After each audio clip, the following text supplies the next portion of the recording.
विश्वास आहे?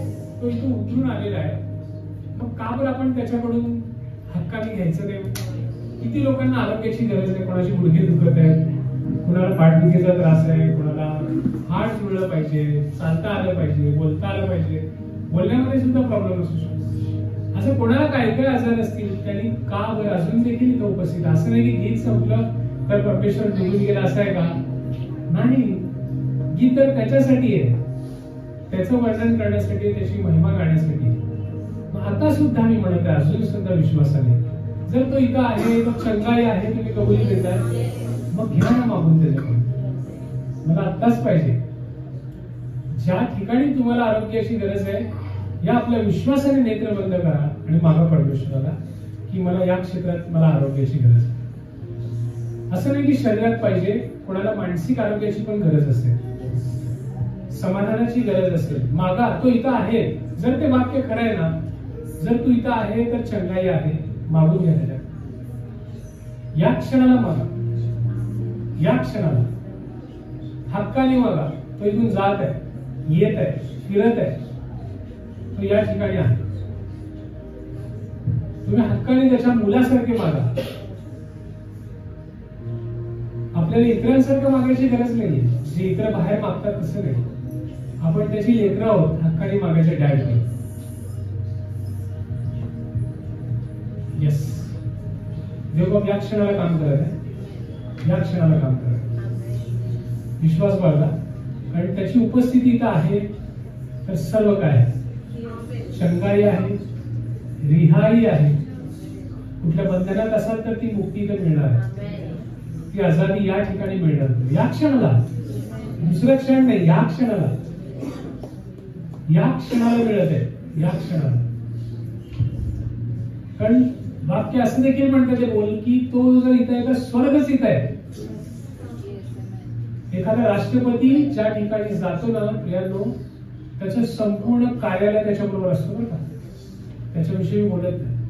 तसं जर देव इथं आहे ना, त्याचं स्वर्ग इथं आहे, म्हणजे त्याचं पूर्ण मंत्रालय इथं आहे. तुम्ही फक्त मागा, तो द्यायला तयार आहे, सेवक तयार आहे, त्याचे सगळे देवदूत तुमच्या सेवेसाठी तयार आहे. कारण आपल्याला दिलेला देवदूत तर आपली सेवा नित्य रात्रंदिवस करत आहे. हो, त्याला आज्ञा केलेली आहे, त्याला ऑप्शन नाहीये. पण जेव्हा खुद्द परमेश्वर होते तर स्वर्ग या ठिकाणी आहे. त्यामुळे तुमच्या मागण्या, कल्पना, सगळ्या गोष्टी त्याच्याकडे मागा आणि तो देणार. इतका महान आहे, इट्स अ ग्रेट गॉड. आणि ती हे चालू होतं ना, तरी परमेश्वराची उपस्थिती नाही का. मोशे हट्ट धरत होता, नाही तू मला बघायचंच आहे, तुला बघायचंच आहे. तसं जाणवत होतं की नाही तू बघू शकत नाही, कारण मी इतका पवित्र आहे की तू बघू शकत नाही, पण त्या खडकातून तू मला पाहू शकतोस. आणि तो खडक म्हणजे प्रभू येशू ख्रिस्त आहे. त्यावेळेस प्रभू येशू ख्रिस्त अजून आला नव्हता, म्हणून त्याला खऱ्या खऱ्या खडकातून पाहावं लागलं. तो ख्रिस्तच होता. परंतु आपण किती भाग्यशाली आहोत. आपण जेव्हा आलोय जन्मात, म्हणजे पृथ्वीवर जन्म घेऊन, त्याच्या आधीच ख्रिस्त येऊन गेला होता. त्यामुळे आता आपण सरळ सरळ पाहू शकतो देवा. हो की नाही? सरळ सरळ ऍक्सेस आहे, सरळ. कारण तुमच्याकडे पाहतच नव्हते देव.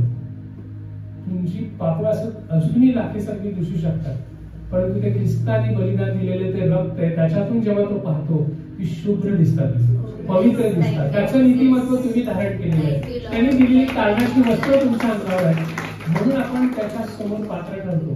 त्यामुळे कधीच गिल्ट फील करू नका. खूप छान, मी शेवटी आलो, पण एक्झामिनेशनचा शेवटचा पंच देखील मला मिळाला. ओके, दोन देर आर डिसअपॉइंटमेंट्स, पण तयार राहा. ग्रेट अपॉइंटमेंट्स तुमच्यासाठी येत आहेत, स्वर्गातून येत आहेत. या जोरदार टाळ्या वाजवा. मागचा आठवडा मी विसरू शकत नाही. ओके नाही, लव जशी आपणावर तशी इतरांवर. पहिलं काम आपण करतो, परमेश्वरावर तन मन धन सगळ्या याच्याने प्रेम करतो. अख्ख्या जगाचा लफडा एकच गोष्टीवर चालू आहे, इतरांवर करायचं कसं, इतरांवर करायचं कसं, याच्यावरच सगळं आयुष्य चालू आहे. पहिलं आपण पाळतो. हे काय पाळलो की आलो की रविवारी आलो आपण, सर्वप्रथम स्थान देवाला दिलं. हा, त्याच्यात जरा डायल्युशन होतं, पार्शलिटी होती. कारण त्याचं मान जर पहिल्या वेळेपासून 9च्या घटकेच्या आधी जर उपस्थित राहिला असतात तर तो सर्वोच्च सन्मान ठरला असता. पण त्याचा तो सर्वोच्च सन्मान कोणीतरी चोरला. मग ते तुमच्या नळाला आलेलं पाणी असेल, मेकअपला गेलेला वेळ असेल, किंवा थोडक्यात झालेली बाचाबाची असेल येताना, हे मीच काय करायचं हे तूच काय करायचं. काय घटना कुठल्या गोष्टीने ती महिमा चोरली मला माहित नाही, परंतु 9च्या आधी जर देवानी जर शब्द दिलाय, जेव्हा अनाउन्समेंट होती मागच्या रविवारी की ठीक 9 वाजता त्याची आराधना सुरू होईल, तर तो इथंच असतो ना ऐकत. आराधना 9ला सुरू होईल म्हणजे मी 9च्या आधी असलं पाहिजे. म्हणून परमेश्वर काय करतो की तो आधीच उपस्थित असतो. पण त्याची महिमा त्याला देण्यासाठी आपण कुठेतरी कमी पडतो. तरी देखील तुम्ही खूप प्रयत्न करून या ठिकाणी उपस्थित राहू शकला, ग्रेट. पण सेकंड, इतरांवर प्रीती करा. माहित नाही, इथं मात्र आपल्याला खूप चॅलेंजिंग जॉब आहे. कारण आता तुमचे शेजारी खूप बऱ्यापैकी चांगले लोक बसलेले आहेत, त्यामुळे यांच्यावर काही प्रॉब्लेम नाहीये. आणि इथे असू शकतील मला माहित नाही, पण ही मंडळीमध्ये अशी शिक्षण दिली जाते की शक्यतो गिल्ट, कंडमनेशन, द्वेष, मत्सर आपण शिकवत नाही. कारण की पुलपिटवरनं जो आपण बोलतो, मी जर तसं काही माझ्या मनात ठेवलो, आम्ही का बरं एवढा त्या नाही का सगळे, विशेषतः आमची लिडरशिप का बरं आम्ही आपण सगळे माफ का करतो, द्वेष का बाळगत नाही, मत्सर का ठेवत नाही. भयंकर घडले आमच्या बरोबर, पण का करत नाही. कारण आम्हाला एक माहित आहे, जर परमेश्वराने आम्हाला अभिषेक केलाय तर तो अभिषेक असाच मंडळीवर वाहत असतो. त्यामुळे आम्हाला चांगलं बाय डिफॉल्ट राहावं लागतं. जे मनुष्याला शक्य नाही त्या गोष्टी आम्हाला देव शक्य करून देतो. जे माफ करणं असेल, द्वेष आमच्यातून काढून टाकणं असेल, हे आमचं काम नाही बरं का. ते परमेश्वराचं पण आम्हाला आधी व्हावं लागतं. कारण काळजी ही माझी एकट्याची नाहीये. जो अभिषेक इथून फ्लो होतो तो व्यवस्थित व्हायला पाहिजे. जर आम्ही खोटं बोलत असो तर तसा अभिषेक इकडे जाईल. जर आम्ही मत्सर बाळगत असो तर तो अभिषेक इकडे होईल. त्यामुळं काळजी फक्त माझ्या एकट्याची नाहीये. काळजी जी जबाबदारीने मंडळी दिलेली आहे, त्यामुळे लिडरशिपला ही व्यवस्थित राहणं हे त्यांचं काय म्हणतात त्याला मॅन्डेटरी आहे, कंपल्सरी. तुमची इच्छा असो नसो चांगलंच राहावं लागतं. कारण आता जसं तुमच्याकडे ज्यांना लेकरं आहेत, आई बाप त्यांना कळतं बघा. आता सुद्धा मुलं येतात, परंतु लेकरांवर काय परिणाम होईल. मी जर चुकीचं काम केलं तर, मी खोटं बोललो तर, आता मी एक चुकीचं पाऊल उचललं तर मी कधी आनंद घेणार. म्हणून नादात सुद्धा काही करायलाच आहे ज्याची जास्ती कधी येते. आपण काय विचार करतो, लेकरांवर काय होईल, लेकरांवर काय संस्कार होईल. खरं की नाही आहे, टेम्पटेशन येत असतात. पण कुठं थांबतो आपण, रोग कुठे येते, पुढच्या पिढीवर काय होईल. सेम लिडरशिपवर असाच चेक पॉइंट असला पाहिजे. त्याच्या मनात हे चेक पॉइंट असलं पाहिजे की मी जे बोलतोय, मी जे वागतोय, मी जे करतोय, जे भले तुम्हाला दिसो आत्मांना दिसो, याचे परिणाम माझ्यावर नाही, माझ्या लेकरांवर, माझ्या लोकांवर होणार आहे, माझ्या पिढीवर होणार आहे, माझ्या घरावर होणार आहे, हे माझं कुटुंब आहे याच्यावर होणार आहे. त्यामुळे लिडरशिपने ही पवित्रता ही गोष्ट जाणली पाहिजे की आपण कसं राहायला पाहिजे, आणि जेणेकरून तो अभिषेका थ्रू माझे इतरही गुण समोरच्यावर जाऊ नये. त्यासाठी आपल्याला प्रभू येशू ख्रिस्त हा एकमेव आदर्श कित्ता आहे. त्याला फॉलो करत राहिला ना, मग आपलं सगळं काही ठीक, हो की नाही. त्यासाठी चांगली कंपनी, चांगली फेलोशिप, फ्रेंडशिपवर येतच नाही. आणि बायबलमध्ये फेलोशिपवर जास्त भर दिला आहे. सगळ्यात जास्त गल्लमध्ये फ्रेंडशिपवर. फ्रेंडशिप जिथं आली तिथे कंपल्शन आले काही गोष्टी. याच्यावर मी बोलणार आहे आज तो विषय. फेलोशिप आणि फ्रेंडशिप 100% मला आठवण करून द्या, टोकन द्या की तुम्ही फ्रेंडशिप आणि फेलोशिपवर सांगणार आहे. नक्की नक्की नक्की करा. कारण जगामध्ये खूप मोठं मेसअप त्याच्यामुळे होतं रिलेशनशिपमध्ये. आपल्या रिलेशनशिपमध्ये मंडळीमध्ये अजून देखील नाही का बरं आपण इतक्या विश्वासाने एखाद्या समोर काही व्यक्त होऊ शकत नाही, किंवा कुठपर्यंत विश्वास ठेवून काही गोष्टी केल्या पाहिजेत. कारण आपल्याला ते बॅरियरच माहित नाही की फ्रेंडशिप काय आणि फेलोशिप काय, आणि काय करायला पाहिजे. ऍक्च्युली मंडळीतल्या लोकांनी फ्रेंडशिप केली पाहिजे का फेलोशिप केली पाहिजे. आणि प्रभू येशू ख्रिस्त तर म्हणतो मी तुमचा मित्र आहे. मग बायबल काय सांगतं त्याच्यात की जास्तीत जास्त फेलोशिप आपण लिहूया त्या विषयावर. निश्चितपणे आज देव आपल्या मंडळीला विशेष काहीतरी बोलणार आहे. तुम्ही तयार आहात? जायचं वचनामध्ये. आणि देव बाबचे बोलला आता जेव्हा मला वाटलं ना की नाही का त्याच्या महिमेला कोणी चोरू नये, की कुठली गोष्ट त्याच्या आडी नये.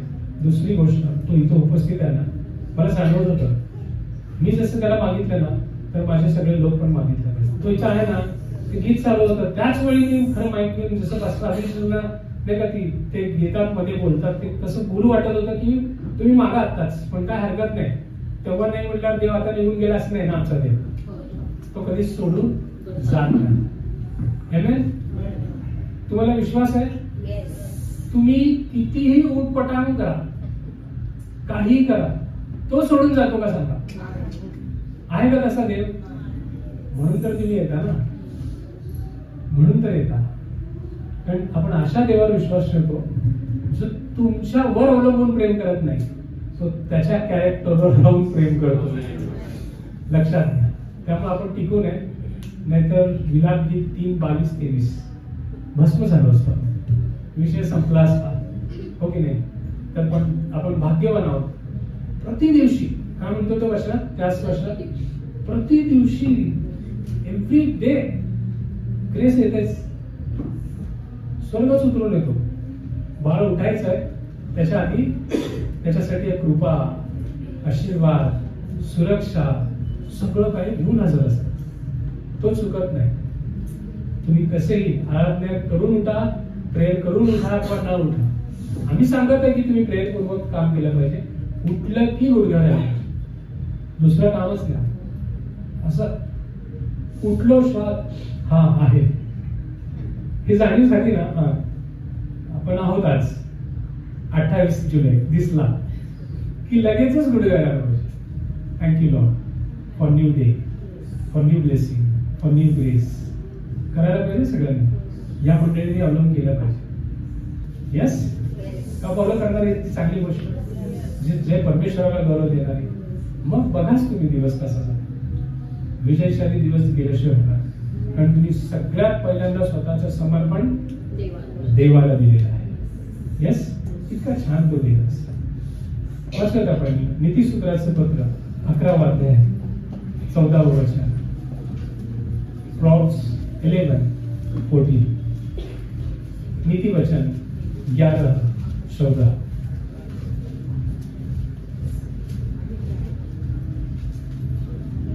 यस, कोणीतरी नीतिसूत्र 24:6 पण काढून ठेवा. शहाणा मार्गदर्शक मोठा मोठा आवाज. शहाणा मार्गदर्शक नसल्यामुळे लोकांचा अधःपात होतो. हो. पण सुमंत्री बहुत असले म्हणजे कल्याण होते. Yes, praise the Lord. शहाणा मार्गदर्शक नसल्यामुळे लोकांचा काय होतो? अधःपात होतो. मार्गदर्शक चांगला नसला की इथं लोकांचं म्हणलंय, काही ट्रान्सलेशन मध्ये देशाचा, राष्ट्राचा नाश होतो म्हणा. शहाणा मार्गदर्शक जर नसला तर देशाचं देखील वाट लागायला वेळ लागत नाही. खरं की नाही? मिनिस्टर्स जर समुपदेशक, काउन्सिलर जर चांगले नसतील तर एखाद्या देशाची वाट लागू शकते. परंतु त्याच वचनात म्हणतंय बहुत सुमंत्री असलं तर काय होतंय? कल्याण होतंय. आणि अजून 24:6 काय म्हणतंय? प्रॉब्स 24:6. शहाणपणाने व्यवस्था करून युद्ध चाललं. हा, बहुत सुमंत्री असल्याने यश मिळते. बहुत सुमंत्री असल्याने काय मिळतं? यश मिळतं. यानो हे लक्षात ठेवा की आजपर्यंत ज्यांनी चांगलं समुपदेशन घेऊन आपलं आयुष्य चालवलंय ना, त्यांचं कधीच नुकसान होत नाही. वचन सांगते त्यांचं कल्याणच होतं आणि प्रत्येक युद्धामध्ये जयच मिळतो, यशच मिळतं, असं परमेश्वराचं वचन सांगतं. Yes yes. तर लक्षात ठेवा. पण आज काय झालंय? आज बहुतांश ख्रिस्ती समुदायामध्ये, ख्रिस्ती लोकांमध्ये, विशेषतः विश्वासणाऱ्यांमध्ये एकटं राहायची खूप सवय लागलेली आहे. एक भीती विनाकारण की आपलं कल्चरमध्ये काही चेंजेस तर होणार नाही ना. आपण जर सदा सावधगिरी बाळगली पाहिजे. पण आता ते सावधगिरीच्या नावाखाली एकटे पण खूप वाढत चाललेलं आहे. एकटेच आपलं कुटुंब, एकटंच राहणं, फेलोशिप नाही, काय नाही. जमलं तर हे संडेचे चर्च आणि त्याच्यानंतरच्या फेलोशिप मध्ये पत्ताच नाही. पुन्हा व्यक्ती दिसतो तो संडेलाच. आणि या एकटेपणाचा फायदा फक्त एकाच व्यक्ती करू शकतो. मी परत एका आंटीचं उदाहरण देतो. ती नेहमी म्हणतात की तुम्ही फेलोशिप मध्ये का राहायचं, ते निखारा जळत राहतो. तुम्हाला जळायचं जरी नसेल, अग्नीने पेटायचं जरी नसेल, पण इतरांची अग्नी तुम्हाला धगधग ठेवते, धगधगत ठेवते. फेलोशिपचे किती फायदे आहेत बघा, आपण जाणार त्याच्यात. पण तोच एक कोळशाचा तुकडा बाजूला आणून ठेवला तर काही काळ फक्त धगधगतो आणि नंतर विझून जातो, हो की नाही? मग तसं फेलोशिप मध्ये बहुत सुमंत्र्यांच्या मध्ये राहिलो ना तर योग्य सल्ले मिळतात आणि आपलं कल्याण होतं, आपल्याला यश मिळतं. पण आज असं होऊन गेलंय की आपल्या लोक एकटे राहायला शिकायला लागले. आपलं एकटं आपण राहू. संकट आलं तर आपण सहन करू, आपण फक्त देवाला प्रेम करू, निश्चित देव पळून धावत येणार आहे. पण परमेश्वराला तुमच्यापर्यंत मदत पोहोचवण्यासाठी पुन्हा एका पात्राची गरज लागणार आहे आणि तो पात्र तुमच्या आजूबाजूलाच आहे. पण तुम्ही त्यांच्यावर विश्वासच ठेवायला तयार नाही.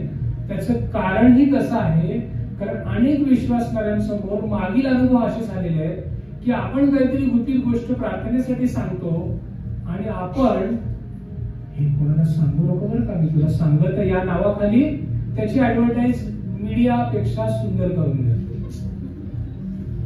लक्षात येते? आणि त्या विश्वास गमावल्यामुळं प्रत्येक विश्वासणारा एवढा इनसिक्युअर फील करून काय करतो, या भानगडीतच पडत नाही की माझ्या जीवनात काय घडत आहे ते आता मी फक्त परमेश्वरालाच सांगणार. आणि त्यामुळं मदत बाजूलाच ठेवलेली आहे परमेश्वराने, त्याच्या मुखामध्ये ठेवलेलं आहे. देव तुमच्याशी ऑडिबल पण बोलेल, पण का माहित नाही, तुम्हाला त्या लेवल पर्यंत जावं लागेल कदाचित. त्याचा कानावर ऐकू येण्यासारखे शब्दांनी सुद्धा तो बोलू शकतो. परंतु आज आपण इतके बिझी आपल्या जीवनामध्ये आहोत ना की तो आवाज येईलच. मग म्हणून देव निवडतो तुमच्या शेजारी, तुमच्या फेलोशिप मधले एखादी व्यक्ती, पास्टर्स, लीडर्स, शेजारची बहीण, भाऊ, आपला विश्वासणारा अंकल, काका यांच्या थ्रू बोलण्याचा प्रयत्न करतो. परंतु आज आपण ते काउन्सिलिंग घ्यायला तयार नाही, कारण प्रत्येकालाच कुठेतरी इनसिक्युअर फील झालेला आहे. आपल्या जीवनातली एखादी गोष्ट सांगितल्यामुळं ती इतरांपर्यंत गेली, किंवा आपण अशी एखादी चूक किंवा अशी घटना घडलेली असती की त्याच्यामुळे आपलं गुपित बाहेर पडणार असतं. मग ह्याच्यावर सल्ला कसा घ्यायचा, या भीतीपोटी सुद्धा आज ख्रिस्ती लोक अनेक गोष्टी सांगतच नाही. आणि त्यामुळं हे जे वचनातले आशीर्वाद आहे की बहुत सुमंत्री असले की आपलं कल्याण होईल, बहुत सुमंत्री असले की आपल्याला यश प्राप्ती होईल, विजय आपल्याला मिळेल, हे आशीर्वाद आपल्याला मिळत नाही. आणि सगळ्यात मोठी गोष्ट, हे घेतलं पाहिजे खरं आहे, परंतु जर काउन्सिलर हे योग्य निवडले नाही तर काय गल्लत होते. पहिले राजे 12:6-7 तुम्हाला माहित आहे. राहावाम हे जे प्रॉव्स ज्याने लिहिलं नीतिसूत्र, तो महान विद्वान, जगातला सगळ्यात दैदिप्यमान ज्याची कीर्ती होती तो शलोमोन राजा. त्याच्यानंतर मात्र जे देवाने ठरवले होते की या राज्याचे 2 तुकडे होते आणि ते दाविदाने मागितल्यामुळं शेवटी ते शलोमोनानंतर त्याच्या पुत्राच्या राज्यामध्ये या राज्याचे 2 तुकडे झाले. बोललेल्या अधिवचनाप्रमाणे झालं खरं, परंतु माझी खात्री आहे आपला देव असा आहे, जर त्याचा पुत्र राहाबाम जर व्यवस्थित वागला असता तर तो दया करणारा देव आहे, तो मंद क्रोध आहे, तो एक्सटेन्शन दिला असता, ते जे 2 राज्य करायचे काम त्यांनी पुढे नेलं असतं. तुम्हाला तसं वाटतंय का? असा देव आहे का आपला? जर तुम्ही कालच एक मोठं काम, काहीतरी वाईट काम केलंय, पण आज आराधनेमध्ये तुम्ही क्षमा मागितलेली आहे, तर तो क्षमा करणारा देव आहे असं वाटतंय तुम्हाला?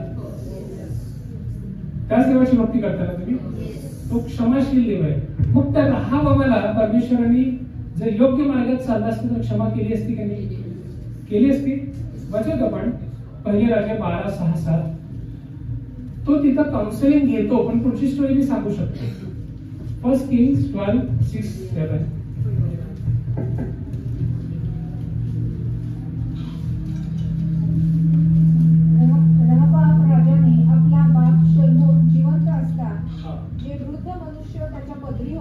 त्यांचा सल्ला घेतला.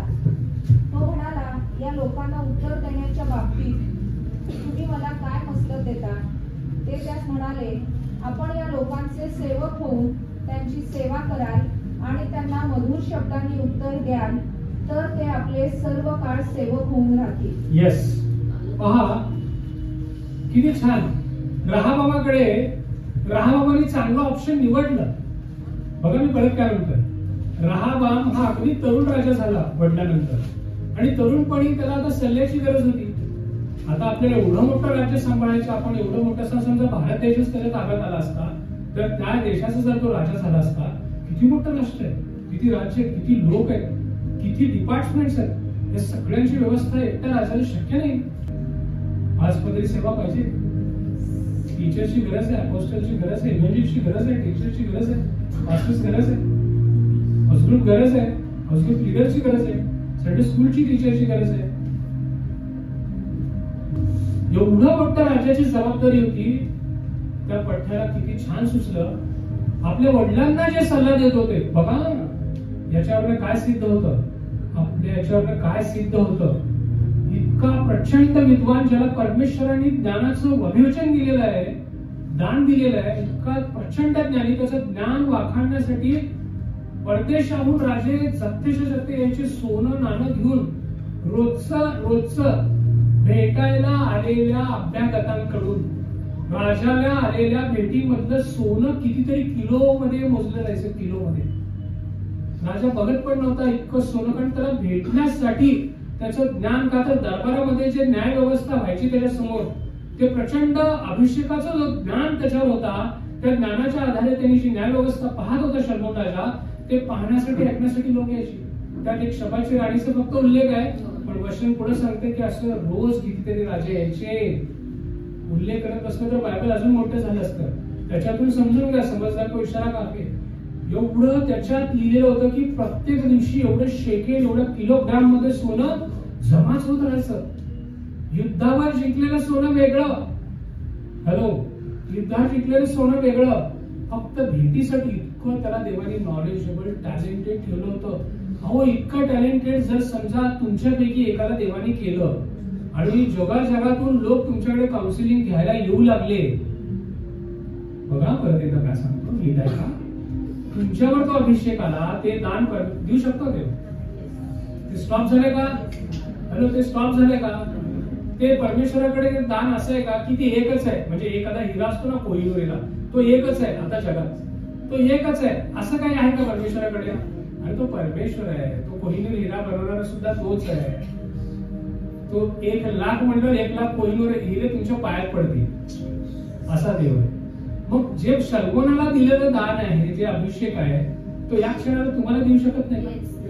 इथे जेवढे स्टुडंट्स आहेत, तुम्ही जर गुडघ्यावरून परमेश्वराकडे प्रामाणिकपणे मागितलं की मला ज्ञान दे, शल्मोनापेक्षा भारी ज्ञान दे, मग तो कंजूसी करेल का? किंवा तुम्हाला दिल्यामुळे त्याचं काय कमी होणार आहे का? तो जनिक राजा नाही ना, की भांडारातला समजा मी तुम्हाला, जनिक राजाचं कसं असतं, समजा मी खुश झालो आणि या प्रजेला, इकडच्या बसलेल्या सगळ्यांना माझं अर्ध राज्य देऊन टाकतो असं जर म्हटलो, तर जनिक राजाचं खरं अर्ध राज्य कमी येईल, पण मी दानशूर ठरेल. स्वर्गीय जो राजा आहे आपला देव, त्याचं काय कमी होणार आहे? काहीच कमी होणार नाही. तो बोलतो आणि सगळं घडतं आणि बनतं, काही कमी होणार नाही. त्याच्या राशीतून आपण एवढं सुद्धा घेऊ शकणार नाही, म्हणजे कमी होणार नाही त्याचं. जर या क्षणाला इथं बसलेले जेवढे स्टुडंट्स आहेत, किंवा स्टुडंट्सच कशाला, माझ्यापासून तुम्ही सगळेच आता या क्षणाला जर ते गुडघ्यावर येऊन परमेश्वराकडे मागितलं, मला काय माहित नाही, पण शल्मोनापेक्षा ब्रिलियंट मी झालो पाहिजे, तो देणार नाही का? ते दान देणार का नाही? शल्मोनाची स्टोरी माहिती आहे ना तुम्हाला? त्या मंदिरातून परमेश्वराकडे मागितलं की मला ज्ञान दे, आणि काही दिलं. ख्रिस्तामध्ये फक्त एवढंच करायचं आहे. म्हणून ते मोती कसं, मी मागच्या वेळेस सांगितलं, तो मोती कधी खराब होणार? एका ठिकाणी सांगितलं होतं मी, तुमच्या घामामुळे मोती खराब होतो. त्यांनी तुम्हाला बनवलंय मोत्यासारखं, तुम्ही त्याच्यासाठी मोती आहात, अनमोल मोती. त्या मोत्यांमध्ये ना एक एवढासा वाळूचा कण आहे, त्या शिंपल्याला खूप इरिटेट करत असतो असं घासून घासून. मग तो शिंपला त्याच्यावर त्याची स्त्राव घालून घालून जे लेयर्स बनवतो ते म्हणजे मोती. तुम्ही त्या जगातले इरिटेट करणारे आपण सगळे कार्टून लोक, आपण एवढं खतरनाक लोक आहोत, पण याच्यावर त्याचा गुडनेसचा, त्याचा अभिषेकाचा, त्याचा चांगुलपणाचा, त्याची तारणाची वस्त्र असं सगळं घेऊन घेऊन घेऊन त्याने सुंदर मोती तुम्हाला बनवलेलं आहे. या जोरात या क्षणाला तुम्ही मागितलात बसल्या ठिकाणी. असं पण नाही की पास्टर आता म्हटली होती की गुडघा यायला पाहिजे, खुर्चीमध्ये यायला लागली किंवा माझ्यापेक्षा खूप भारी माणूस समोर बसला, काही नाही, जागेवर जागेवर बसल्या ठिकाणी जसे आहात तसे, जसे आहात तसे या ठिकाणी मागा, तो द्यायला तयार आहे. माझे जे कॉलिंग आहे त्याच्यामध्ये चालण्यासाठी मला जे दान उपयोगी आहे ते इनबिल्ड भरलेले आहे तुमच्यामध्ये. तुम्ही वेगळ्यासारखं फिरत आहात, मी पण त्याच्यामध्ये आलो.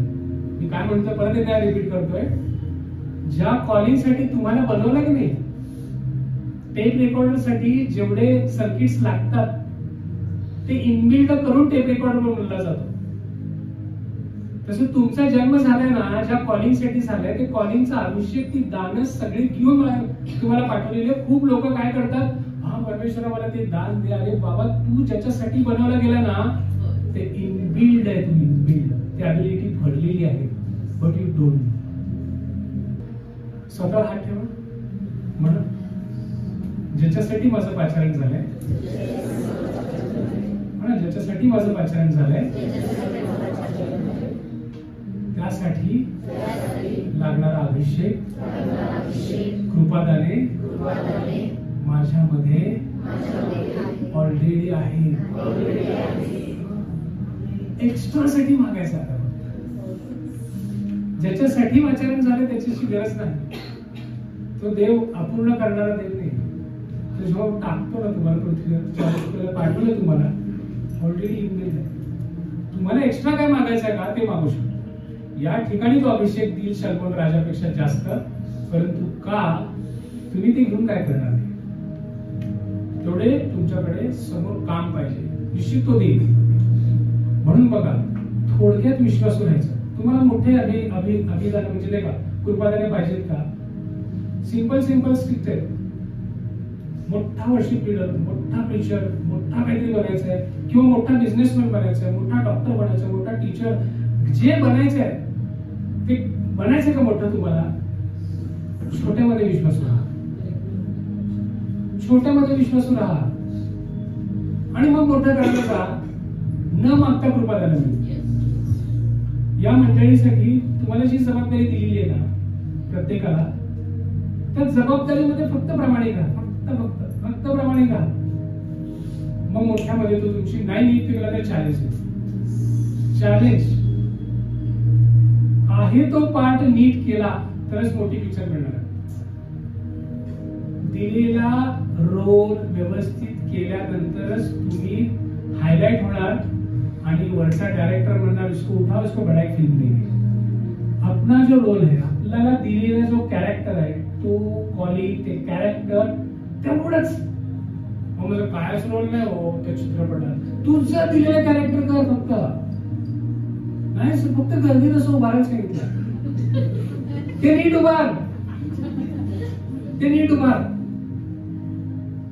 ते कसं नीट उभारायचं? अरे समजा तो चित्रपट असा सांगितलाय की ग्रामीण भागातला आहे, 1850 57चा उठाव दाखवायचा, त्याच्यासाठी 50 मध्ये काय घडलं दाखवायचंय.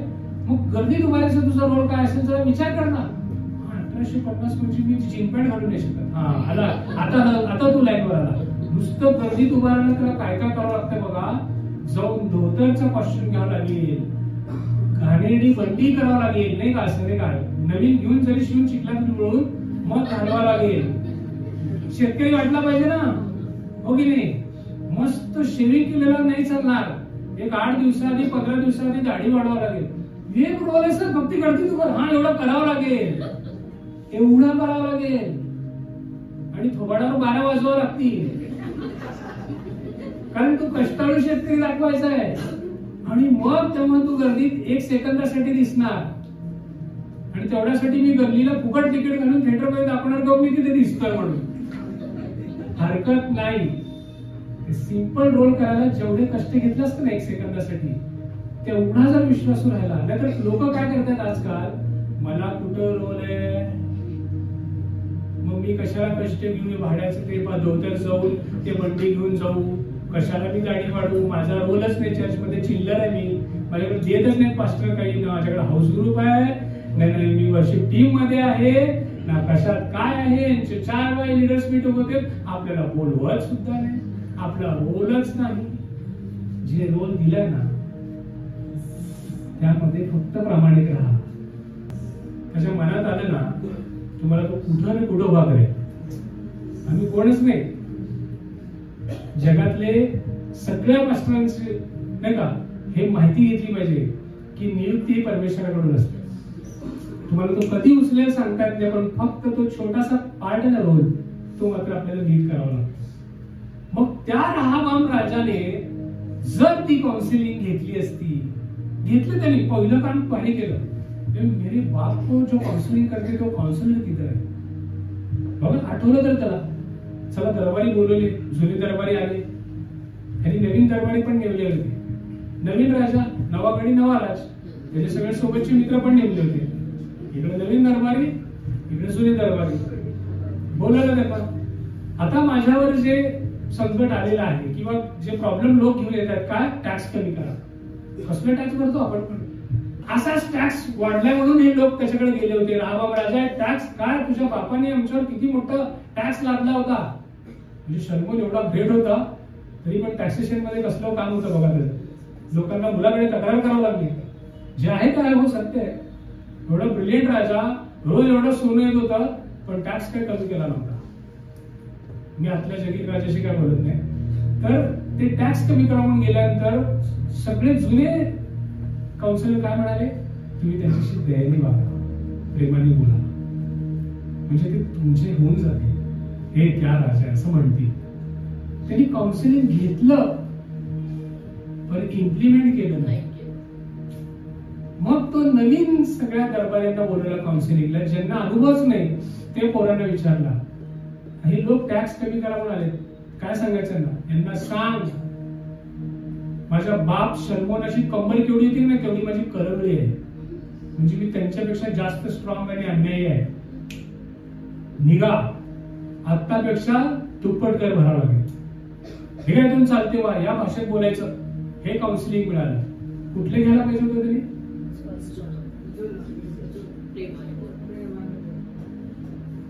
आज तुमच्याकडे पण भारी भारी काउन्सिलिंग घेत आहे. शादी नहीं हो रही, लड़का ढूंढ रहा हूं, लड़की ढूंढ रही हूं, सगळं चालू आहे. काउन्सिलिंग कोणाचं घेत आहे खूप महत्वाचं. बहुत सुमंत्री असले कल्याण होतं खरं, बहुत सुमंत्री असले की यश मिळतं खरं, पण काउन्सिलर कोण आहे हे खूप मॅटर करतं. काउन्सिलर कोण आहे हे खूप मॅटर करतं. तुम्ही कोणाच्या संगतीत बसता उठता हे खूप मॅटर करतं. राहाबामाने चुकीचा निर्णय घेतला, त्याचं राज्य अधपतन झालं, त्याच्या राज्याचे 2 तुकडे झाले, लोक सोडून गेले. इथपर्यंत बोलले, पुढची वचन ऐका. लोक असते, जोपर्यंत सगळं चांगलं चाललंय जय हो पण म्हणते, आणि ज्या दिवशी चुकला त्या दिवशी खाली पण तुडवायला कमी करणार नाही. अनुभव आहे, बायबल मधले अनुभव आहेत, माझे पण नाही असे. लगेचच त्याला पाठमोरे बोलले. दावीद कोण होऊन गेला त्याचा राजा, त्याच्याच पदावर बसलेल्या राजाचं आपण ऐकायचं.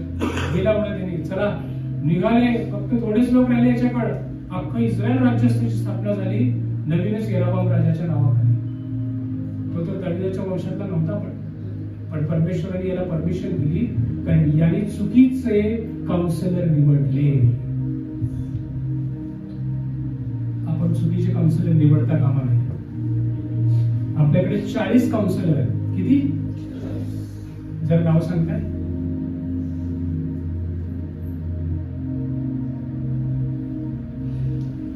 देवाने आपल्याला 40 काउन्सिलर दिले, 40. जर त्यांचं आपण ऐकलो ना रोज, तर आपल्याला कधीच काही कमी पडणार.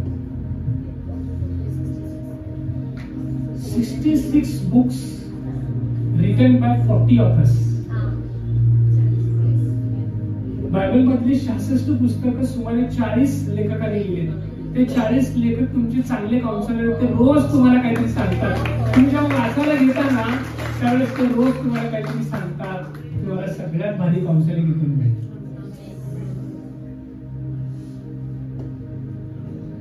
Isaiah 96, वंडरफुल काउन्सिलर आवर लॉर्ड जीसस क्राइस्ट. सगळ्यात वर हे 40 पण नीट समजत नसेल तर मी आहे, हा या म्हणणारा देव आहे. मी आहे, डोंट वरी. आहे की नाही? पण आपण या 40 काउन्सिलरला भेटतच नाही. हॅलो, 40 काउन्सिलरला आपण भेटतो का? एक मिनिट मी प्रश्न विचारू. 40 काउन्सिलर देवाने दिले पण आपण भेटतो का? बघा, भेटतो. रोज बायबल कुठं वाचतो? मग कसं आपल्याला सल्ला मिळेल? कसं सल्ला मिळेल?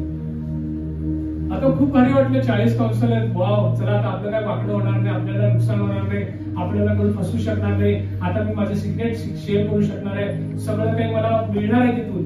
पण ते 40 काउन्सिलर आपली भेटच होत नाही त्यांची. बायबल मधले हे 40 काउन्सिलर तुम्हाला रोज काहीतरी सांगू इच्छितात, परंतु यांची भेटच होत नाही. यांची भेटच होत नाही. कारण आपल्याला जगातल्या कामांचा इतका बोजा आहे ना की आपण बायबलला असं दिसतंय बायबल घेऊन बसायचं होत नाही. आणि शैतानाला बाकीच काय करायची गरज लागत नाही, कारण याचं उत्तर याला मिळणार आहे, इथं आहे. परंतु तो बसतच नाही. बजावले म्हणून त्यांचं चाललेलं आहे. हो की नाही? त्यांची ते खुश आहे टीम. कारण ही बाई, हा माणूस, हा लेकरू बायबल तर वाचतच नाही. मला काउन्सिलिंग कसं मिळालं? तुम्ही म्हणाल मी रोज बायबल वाचतो पण मला असं लगेच काउन्सिलिंग मिळालं नाही. अहो, तसं समजू नका. तुमच्या आत्म्याला हे पोषण आहे. तुम्ही हे फक्त वाचून जा. तुम्ही कुठेही जा, कुठं कसं बोलायचं, कुठं कसं वागायचं, हा तुमचा आत्मा त्यावेळेस तुम्हाला चालवत असतो. सो डोंट वरी की तुम्हाला असंच उत्तर मिळतील. आता मला पैसे कमी पडले, मला बँकेतून लोन हवाय, मी त्या कामासाठी जात आहे आणि मग जाताना बायबल वाचलो. काहीच नॉलेज मिळालं नाही. मला म्हटलं ते काउन्सिलिंग वेळ लगेच होता. हा, लगेच तुम्हाला एजंट घेऊन येणार आहे. तसं नसतं ते. तुमच्यावर फेवर कसं होईल तो देव ठरवेल. एखाद्या अधिकाऱ्यासमोर एखाद्या विचारलेल्या प्रश्नाचं उत्तर कसं द्यायचं त्या क्षणी पवित्र आत्मा तुम्हाला सुचवेल. हे कळणार नाही तुम्हाला आत्मिक गोष्टी. म्हणून त्याच्यासाठी रोज या 40 लोकांना भेटले 66 पुस्तकातून खूप होईल. आणि यांच्यापेक्षा मोठा बॉस तुमच्या हृदयात बसलेला आहे, खुद्द प्रभू येशू ख्रिस्त. The wonderful council of this world universe, Almighty Lord Jesus Christ in your heart. तुमच्या हृदयात तो असतो. It's a great counsellor. पण मला एक बंधू भेटला, खूप विद्वान, काल्पनिक आहे, नाव विचारलं. तो म्हणला, सर बायबल काढा. तुम्ही पण 1 योहान 2:27. तो भेटला मला. म्हटलं नाही, तुम्ही नीट वाचलेलं दिसत नाही. मी थिओलॉजी केली आहे. हा, पण तुम्ही नीट वाचलं नाही. ठीक आहे, वाचतो बाबा, वाचा. मला कोणत्याही शाण्याची ऐकण्याची गरज नाही असं बायबल सांगताय. 1 योहान 2:27. तुम्हाविषयी म्हणावयाचे तर त्याच्याकडून तुमचा जो अभिषेक झाला, त्याच्याकडून म्हणजे परमेश्वराकडून तुमचा जो, म्हणजे आपल्या सगळ्यांचा जो अभिषेक झाला तो तुम्हामध्ये राहतो. आता अभिषेक कोणामध्ये राहतोय? माझ्यावर तुमच्यावर जो परमेश्वराने केलेला अभिषेक आहे तो कुठे राहतो? म्हणा, विश्वासाने म्हणा, माझ्या कुठे राहतो? यस, तो अभिषेक आहे तो शैतानाची झोपड पडतो. तो अभिषेक कुठे राहतो? माझ्यामध्ये राहतो. हा, तेव्हा तुम्हाला कोणी शिकविण्याची गरज नाही. हे वाचलं नाही पास्टर? असली आणि काउन्सिलिंग घ्यायची अजिबात घेणार नाही. हे वचन वाचतो त्यामुळेच मी एकटा राहतो. कुणाचीच गरज नाही. मला एकटा राहतो, एकटा जातो. टिकताजी टिंबटिंब त्याचे का हे असं माझं जीवन आहे. कुणी मला सांगायचं नाही, असा विश्वास असणारा मी. कारण हे अभिवचन मला माहित आहे की माझ्यावर जो अभिषेक झालेला आहे तो माझ्यामध्ये राहतो आणि ते वचन सांगतं कोणाची गरजच नाही. पुढं तुम्हाला शिकवण्याची गरज नाही, त्याचा अभिषेक तो सत्य आहे, खोटा नाही. तुम्हाला सर्व गोष्टींविषयी शिकवतो, त्याप्रमाणे व त्याने तुम्हाला शिकवल्याप्रमाणे तुम्ही त्याच्यामध्ये राहा. बस हे मला मिळालं साहेब. त्या दिवसापासून मी ठरवलं आपल्याला कोणाचीच गरज नाही, काउन्सिलिंगची तर नाहीच नाही. कारण आता अभिवचन काय सांगताय, मला तू सगळं काही शिकवायला तयार आहे. असे चुकीचे संदर्भ घेऊन जगणारे अनेक विश्वासणारे आहेत, त्यांना अभिषेकाची गरज आहे खऱ्या आणि व्यवस्थितरित्या शिकवण्याची गरज आहे. असंच प्रीचिंग करतात काही जण. एक वचन उचलायचं आणि त्याच्यावर प्रीच करत भेटायचं. पण म्हणून लोकांनी थिओलॉजी किंवा ईश्वर परिज्ञानाचं ज्ञान व्यवस्थितरित्या का घेतलं पाहिजे, कारण त्या ठिकाणी शिकवलं जातं की कॉन्टेक्स्ट महत्वाचा आहे, संदर्भ महत्वाचा आहे. कधी बोललं गेलंय, कोणाला बोललं गेलंय, कुठल्या वेळी बोललं गेलंय, कशासाठी बोलले गेले, असे 5 ते 6 प्रश्न विचारावे लागतात. मग ते अभिवचन कोणाला लागू पडतं ते कळतं. अरे बाबा, म्हणून हे वचन वाचून हा आतापर्यंत एकटा आहे आणि एकटा राहणाऱ्याला शेवटी लोक काय म्हणतात, विचित्र म्हणून लागतात. हे तुला काय याच्या नादाला लागू नको रे बाबा. खरं नाही, तुम्ही एकटं राहायला शिका. एकटं राहिल्यामुळं तुम्ही किती चांगले आहात हे कळत नाही, तुम्ही वाईट आहे हे कळत नाही, तुम्ही कसे आहात हे कळत नाही. त्यामुळे प्रत्येक जण स्वतःला जे वाटतं ना ते समजून घेतो. ही बहीण किंवा हा भाऊ हे डेंजर आहे, याच्या नादीला लागू. अक्का कशाला डेंजर आहे, बोलतच नाही. प्रेस लॉर्ड म्हटलं की ते कोरोनापेक्षा भयंकर रोग असल्यासारखं 4 बोट हे पण असं. मी गेलतो सर एकदा प्रीचिंग मध्ये असं सांगितलं की भाईचारा, काउन्सिलिंग, आपण एकमेकांचे पार्ट आहोत, हृदय हे ते असं सांगण्यात आलं होतं. म्हणून मी गेलो प्रेस लॉर्ड करायला. मला कोरोनापेक्षा डेंजर वाटलं सर.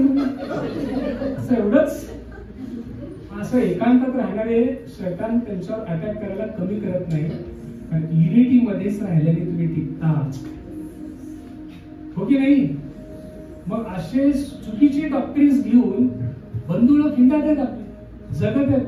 काही फॅमिली जगत आहेत बरं का, अगदी असं वेगळं राहतात काही फॅमिली. फरक काय होतो का ते महत्वाचं आहे. 100 संदेश आहे का, निश्चित ते चांगले सांगतात, कारण त्यांच्याही अभिषेक आहे, आमच्याही अभिषेक आहे. कारण ते तुम्हाला वाटेल तसं योग्य प्रकारे पटायला लागतं ना. इथं कसं आहे, घरातला बाप आहे ना, कान पकडतो उशीर आला की. खरं बोला ना कधी, अरुल जर उशीर आला 12 वाजता, खरा बाप कान पकडणार, पुढे गेलं रे न चालता, पुढच्या वेळा शांतपणा चालणार नाही. ऑनलाईन बाप कसे पकडतात, ऑनलाईन बाप कान पकडू शकतात. कारण ऑनलाईन बापाला कळतच नाही की लेकरू किती वाजता आला आणि काय झालं. जर पोरगच हॉस्टेलला पुण्यात असलं तर हा ऑनलाईन बाप काय करणार, अरुल किती वाजता आला आणि किती वाजेपर्यंत मोबाईल बघत बसला. Am I right? Am I right? Yes. आणि आपल्याला अशा ऑफलाईन बापच नको सांगतात, का तर ते कान पकडतात ना चुकले की. बोलते जरा लागते खरं ना. मग कोरोनाने शिकवलंच ना मला, मी घरी बसतो छान होती भक्ती. कारण ते ऑनलाईन बाप काय करू शकत नाही ना, आत्मिक पिता. बघा तुम्ही, खरे आपले आई बाप किती जणांना खूप आवडत असतात, लहानपणी आवडत असतात. आणि लहानपणचं लेकरू सुद्धा आपल्या आई वडिलांना खूप आवडत असते. कारण मूल देखील मोठं होतं आणि त्याला त्याची बुद्धी येते, त्याला त्याच्या बुद्धिमानाप्रमाणे वागू वाटतं. आणि या आई वडिलांना वाटते की मूल असं लहानच असायला पाहिजे. पण त्यांच्या लाईफ तो सगळ्याचा प्रयत्न करणार, उडायचा प्रयत्न करणार आणि काळजीच्या पोटी टोकणार. आणि टोकलं की त्या बाळाला आवडत नाही. आणि म्हणून शेजारचे काका काकू आवडायला लागतात, कारण ते म्हणू लागतात किती छान दिसतेस, किती छान दिसतेस. हा आणखी आपल्याला गोड म्हटले आणि घरातून निघतं नाही म्हटले, एवढं थोबाड टाकून पुढे चाललं. अरे बापरे, ऑफलाईन आपल्या एवढी डेंजर आहे असं वाटू लागतं. कारण त्यांना काळजी आहे की तुम्ही विनाकारण एवढं छान तयार होऊन चाललात, तर जर काळजी घ्या. पण त्यांचं बोलणं आपल्याला लागतं. आणि शेजारची काकूला आपल्या आयुष्याशी देणं घेणं नसतं ना, तिला गोड बोलून फक्त काम काढायचं असतं. त्यामुळे तुम्हाला कसं म्हणणार, तुम्ही भयानक मेकअप केलेलं असतं, खरं तर ती घाबरलेली असते, पण तरी देखील म्हणते छान दिसायला लागलात तुम्ही, छान दिसायला लागलात तुम्ही, आणि आपल्याला ते आवडू लागतात. असं ऑनलाईन काका काकू, ऑनलाईन मम्मी पप्पा आपल्याला खूप भारी वाटू लागतात. आणि मग माझ्या ऑफलाईनच खरे यावा, त्यांचं नुकसान होऊ नये म्हणून जे स्टँड घेतात ना, तो घेतलेला स्टँड आपल्याला आवडू लागत नाही. मग सुरू होते घर्षण, आई वडील आणि लेकरांची. आणि मग त्याला उडायचं असतं आणि आई वडिलांना काळजी असते की हा कुठे पडणार तर नाही, ह्याचा ऍक्सिडेंट तर होऊ नये, ह्याचं असं होऊ नये, म्हणून तो काळजी घेते. पण ते काळजीचे शब्द त्यांना नको असतात, शेजारच्या आंटीचे शब्द असतात. किती सुंदर तू दिसत आहे, वाव, चल एक सेल्फी घेऊ आपण. बघा माझा डॅड कायच केला नाही, माझी मम कायच म्हणली नाही. अशी सगळी सवय होत गेली आहे, अशी सगळी सवय होत गेलेली आहे. त्यामुळं शिस्तीचं चर्च, शिस्तीत राहणारा पास्टर, शिस्तीत राहणारी एल्डरशिप नको आहे. त्यांना हवी आहे वा गुडी गुडी म्हणणारे लोक. लक्षात येते? त्यामुळे लक्षात ठेवा, आपण जे काही काउन्सिलिंग ऐकतो ते काउन्सिलिंग हे परमेश्वराकडून येते की नाही बघितले पाहिजे. परमेश्वराने काउन्सिलर नेमलेले आहेत. आता पुन्हा आपण मुद्द्याकडे, ज्याच्यामुळे एवढं सगळं संकट घेऊन या वचनाला घेऊन 1 जॉन 2:27 ज्यावेळेस बोललं की मला आजारावर माझा अभिषेक आहे, मला आता कोणाचीच काउन्सिलिंगची गरज नाही, हे त्यांनी कशासाठी म्हटलंय? वचन 26 वाचाव त्याच्यावरचं. तुम्हास भडकविणाऱ्या लोकांविषयी, परत एकदा नीट हळू सावकाश वाचा. तुम्हास भडकविणाऱ्या लोकांविषयी जे मी तुम्हास लिहिले आहे. तुम्हाला भडकवणारे जे लोक आहेत ना, सदुकी परुषी लोक तुमच्या आजूबाजूला आहेत, भडकवणारे लोक आहेत, त्यांच्यापासून सावध राहा. त्यांची काउन्सिलिंग घेऊ नका. त्यासाठी मी असं म्हणत आहे की तुमच्यावर जो अभिषेक झालेला आहे ना, तो अभिषेक तुमच्यामध्ये बसतोय. आणि त्यामुळे आता तुम्हाला यांची, कोणाची, यांची ऐकायची गरज नाही, जे तुम्हाला भडकवणारे लोक. कारण हेच बायबल सांगतं, बहुत सुमंत्री असले की कल्याण होतं, कार्य सिद्धीच जातं. नीतीसूत्र 15-22 कुठेतरी काढा, नीतीसूत्र 12-15 कुठेतरी काढा, आणि मग बघा काय सांगतात. लक्षात घ्या, हे चुकीचे संदर्भ घेऊन जगायचं नाही. एक कुठलं तर रेफरन्स घ्यायचं आणि त्याच्यावर टीच करत बसायचं नाही. त्याचे रेफरन्सेस, त्याचे कंटेक्स्ट नीट माहिती पाहिजे. कशासाठी प्रभू तिथं बोलला तेव्हा कळतं. म्हणून या एका सिंगल वचनाला घेऊन जे आता एकांतात आहेत त्यांच्यावर जाऊन तुमचा अभिषेकाचा हात ठेवा आणि म्हणा, बाळा फेलोशिप मध्ये. ऑनलाईन चर्चची गरज या पॅन्डेमिकनी आपल्यावर लादली होती, जेणेकरून त्याचे परिणाम आजपर्यंत आपण भोगत आहोत. त्यामुळे त्याच्यातून बाहेर निघा.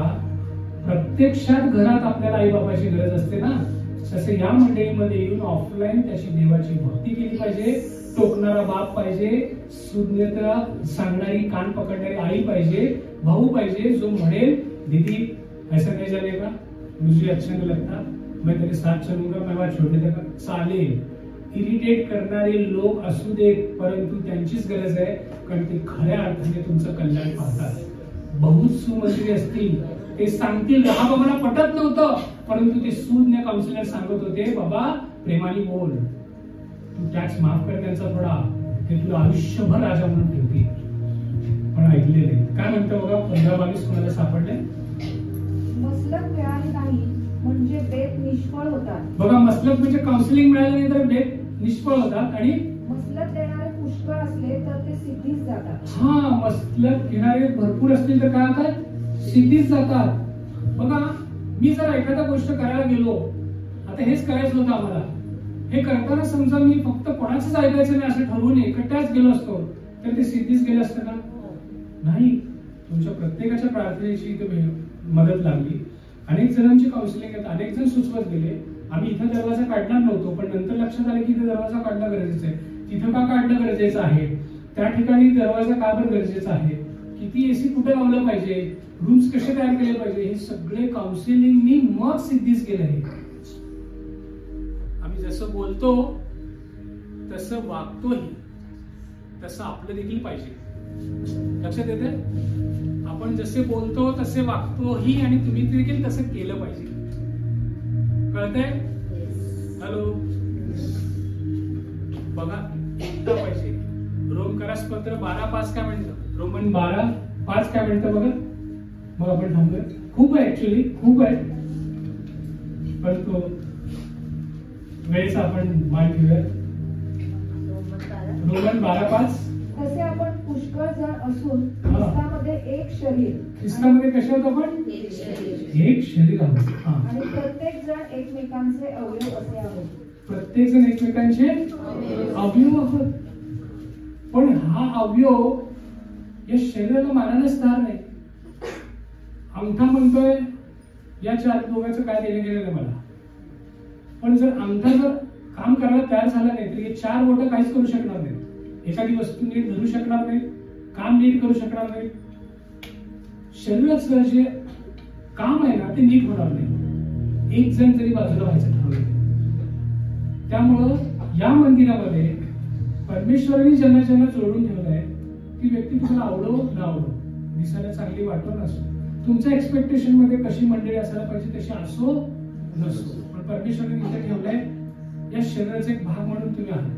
तुम्ही प्रत्येक जण अवयव आहात. प्रत्येकाचा रोल वेगळा आहे. हॅलो, प्रत्येकाचा रोल वेगळा आहे. समजा कानाने ठरवलं उद्यापासून मी तोंडाचं काम करणार, जे काही इथून घाला बघू बस झाला. काय ते टेस्टी सगळं तर तोंडातच जातं आणि मस्त मजा मारत मिटक्या मारत खाते. मला फक्त पोषण मिळत आहे, मला बाळ झाला ऐकून ऐकून. उद्यापासून इथं टाका, घ्या गरम गरम चहा. कसं वाटतं विचारा परत. कारण तिथं टेस्ट काय सांगते, कुठली सेल्स टेस्टबर्ड्स नाहीयेत ना तिथं, फक्त गरम पोळून निघेल. टेस्टबर्ड नाहीये, चहा कसं झालं कळणार नाही. ज्याचं काम तेने करतो, ज्याचं काम तेने. खरं की नाही? एक फुटबॉल मॅच, असं एक फुटबॉल मॅच आहे. ते फुटबॉलच्या मॅच मधील एका संघातील सगळ्या खेळाडूंची पोझिशन सेम असते का? नाही, वेगवेगळ्या पोझिशनला उभारले असतात. ते वेगवेगळ्या पोझिशनला उभारल्यामुळेच मॅच जिंकता येते. सगळे म्हणले नाही नाही नाही, मी स्ट्रायकर होतो, मी स्ट्रायकर. अरे नाही चालत. सगळे वेगवेगळ्या पोझिशन उभारून सगळ्यांचं लक्ष मात्र गोलपोस्ट असतं, म्हणून मॅच जिंकते. ऑर्केस्ट्रा किती हार्मोनियस होतं. वाव, किती सुंदर. मी एन्जॉय करतो ऑर्केस्ट्रा. काय सुंदर. काय गाणं सेम होतं, पण इन्स्ट्रुमेंट सेम वाजवत होते का? ड्रमच नव्हतं सर. 15 जण होते ऑर्केस्ट्रामध्ये, सगळे कीबोर्डर्स होते. ते ऑर्केस्ट्रा चांगलं होईल का सांगा? ड्रमची गरज आहे, बेस गिटारची गरज आहे, छोट्या तबल्याची गरज आहे, ढोलची गरज आहे. एवढं अशा आंटीच्या हातात असतं ना, एवढंच आहे ते बॉल, त्याच्यात ते आवाज येतो, त्याची गरज आहे. झांची गरज आहे. विविध इन्स्ट्रुमेंट आहेत, गाणं एकच आहे पण इन्स्ट्रुमेंट विविध आहेत. तुम्ही सगळे इन्स्ट्रुमेंट विविध आहात पण गाणं एकच आहे. पण सगळे आपापले काम केल्यानंतर मग गाणं भारी होतं ना, ऑर्केस्ट्राचं नाव निघतंय. तसं ख्रिस्तामध्ये आपण सगळे एक शरीर, तो मस्तक आहे, आपण त्याची बॉडी आहोत. आपण प्रत्येकाला एक काम आहे, ते पर्टिक्युलर काम प्रत्येकाने जर केलं तर ते ऑर्केस्ट्रा हिट होणार आणि ते ख्रिस्ताचं नाव निघणार. क्वायर सेम आहे. Choir never sing the same song. आता एकच गाणं आहे पण क्वायर तसं नाही का? क्वायरचा अर्थ नीट समजून घ्या. लीड करणारा लीड करत असतो. क्वायरची जबाबदारी, त्याला दिलेला जो स्टांजा आहे, त्याला दिलेला पार्ट आहे, तिथं जे बोलायचं आहे तो ऍड करत असतो सॉन्ग मध्ये, तो ऍड करत असतो सॉन्ग मध्ये. Is not a lead singer or choir. Roles are different. Song is same, आणि ते ऍडिशन घेतात, ते ऍडिशन देतात तुम्हाला. तू थांबली पण त्यांचं ऍडिशन चालू होतं. किती सुंदर वाटत होतं ते, आणि म्हणून वर्षिप भारी होते क्वायरचं काम. नाहीतर ऋतू भरलेली जर म्हटली मी झांजच वाजवणार नाही, हिला लीड दिलाय का, बघू दे करू दे. जेव्हा जेव्हा तिला गरज होती गाणाऱ्याला गरज होती की आता इथे मला एक पॉज आहे, तुम्ही तेव्हा उचलायचं आहे, ते तुम्ही त्यावेळेस तर मागं गात राहायचंय, चालू ठेवायचंय, ते ठेवतच नाही. गाणं सक्सेसफुल होत नाही. प्रत्येक क्वायर मधल्या प्रत्येकाने आपापले काम केलं ना तर ते बँडचं नाव. तसं ख्रिस्त मस्तक आहे, तुम्हा सगळ्यांना शरीर म्हटलेलं आहे. याच्यावर पण भारी आहे unity. Unity is unity is not the sameness. Unity has to be sameness to achieve goal. Unity म्हणजे सेमनेस नाही हो, सगळे डिफरंट आहे. प्रत्येकाला वेगळं वाजवावं लागतंय, प्रत्येकाला वेगळं काम आहे, पण गोल एक आहे ना. ख्रिस्ताचा गोल आपण घेऊन जर चाललो तर त्या मस्तकाचा गौरव होतो, ख्रिस्ताचा गौरव होतो. लक्षात येते किती छान आहे तो ख्रिस्त. तो तुम्हाला तुमच्या शरीराचा अवयव बनवून ठेवला, आणि त्या अवयवाची काळजी घेण्यात ते समर्थ आहे. खरं त्यालाच नाव होतं, तो समर्थ आहे. फक्त आपण आपल्या प्रत्येक जण आपापला रोल घ्यायची गरज आहे. चांगल्या काउन्सिलिंगची गरज आहे, चांगल्या काउन्सिलरची गरज आहे. 40 counselors are ready every day, and the wonderful counselor in your heart. तो तुमच्या हृदयातच बसतो. का तुम्ही तसं ऐकायला तयार नाही?